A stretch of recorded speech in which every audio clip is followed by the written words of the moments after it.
Police Watch, Sugeng Teguh Santoso membantah tudingan unsur politis di balik pelaporan Ganjar Pranowo atas dugaan gratifikasi. Menurut Sugeng, pihaknya justru sudah mengantongi bukti ini sejak 10 bulan yang lalu. Namun ia menghargai proses pemilu 2024.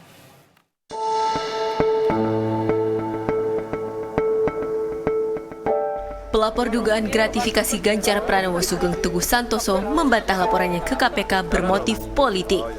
Sugeng yang merupakan Ketua Indonesia Police Watch atau IPW membeberkan pihaknya sudah mendapat laporan dugaan gratifikasi itu sejak 10 bulan yang lalu. Namun Sugeng menghargai hak politik Ganjar yang tengah berkontestasi dalam Pilpres 2024 sehingga dirinya memilih untuk melapor ke KPK usai pemungutan suara pemilu selesai dilaksanakan.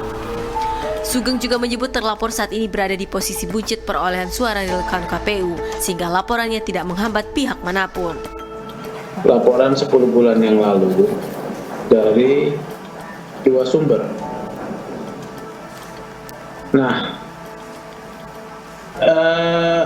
waktu itu kami tidak laporkan karena kami tahu saudara GP dengan inisial GP ini sedang mengikuti kontestasi Pilpres. Kalau waktu itu dilaporkan tentu akan bisa dinilai pelaporan ini sebagai upaya untuk menghambat hak politik dari saudara GP. Jadi kami tidak laporkan.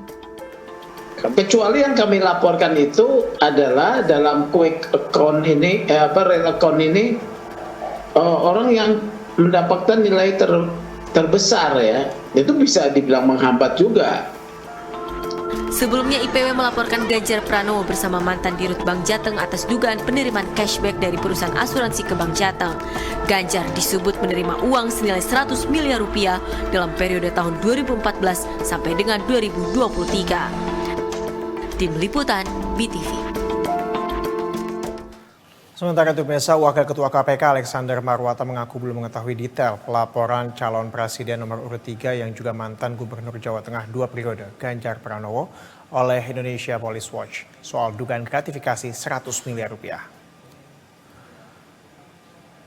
Alex mengatakan KPK akan bekerja sesuai dengan prosedur meski beberapa pihak menilai pelaporan terhadap Ganjar syarat politis karena dilakukan di masa rekapitulasi penghitungan suara yang masih terus berlangsung di KPU. Saat ini pihaknya masih melakukan pendalaman. Jika ditemukan adanya indikasi atas dugaan gratifikasi yang dituduhkan, maka KPK akan meminta klarifikasi. KPK memastikan tidak akan melihat ada atau tidaknya unsur politis atas pelaporan terhadap Ganjar. KPK juga akan berkoordinasi dengan PPATK untuk melihat jika memang ada indikasi transaksi yang mencurigakan.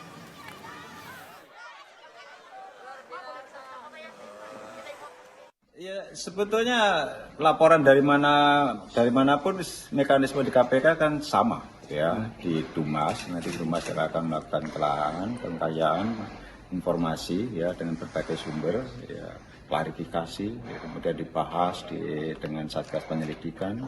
Kalau sepakat ada indikasi korupsi baru naik ke penyelidikan, baru kita klarifikasi ke yang bersangkutan. Kalau pimpinan KPK itu udah... Iya, kalau kami itu kan nggak pernah melihat apakah ini ada unsur politisnya atau enggak, apakah ini warnanya merah, kuning, hijau, abu-abu, saya nggak lihat seperti itu.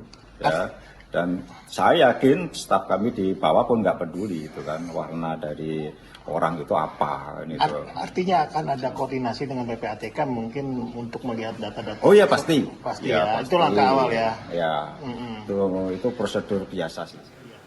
Ya, misal sebelumnya dalam debat perdana calon presiden 12 Desember silam, Ganjar Pranowo mengaku menaruh perhatian dalam aspek pemberantasan korupsi.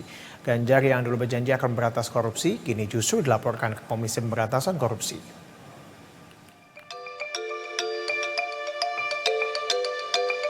Debat perdana yang berlangsung di kantor KPU ini menjadi saksi adu gagasan ketiga calon presiden terkait komitmen pemberantasan korupsi. Ketiga capres sepakat bahwa korupsi adalah musuh bersama dan harus diberantas hingga ke akar.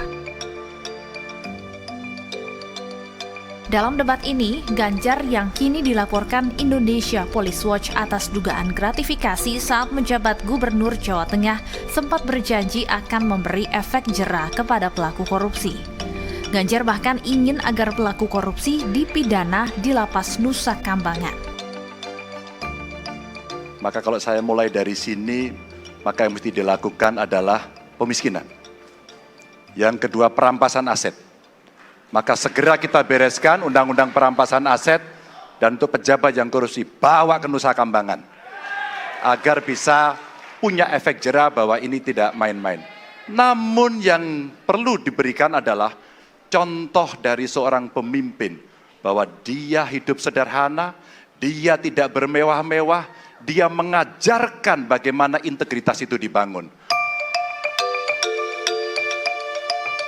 Dari ketiga calon presiden peserta Pilpres 2024, hanya Prabowo Subianto yang tidak memiliki riwayat pemeriksaan atau berkenaan dengan KPK.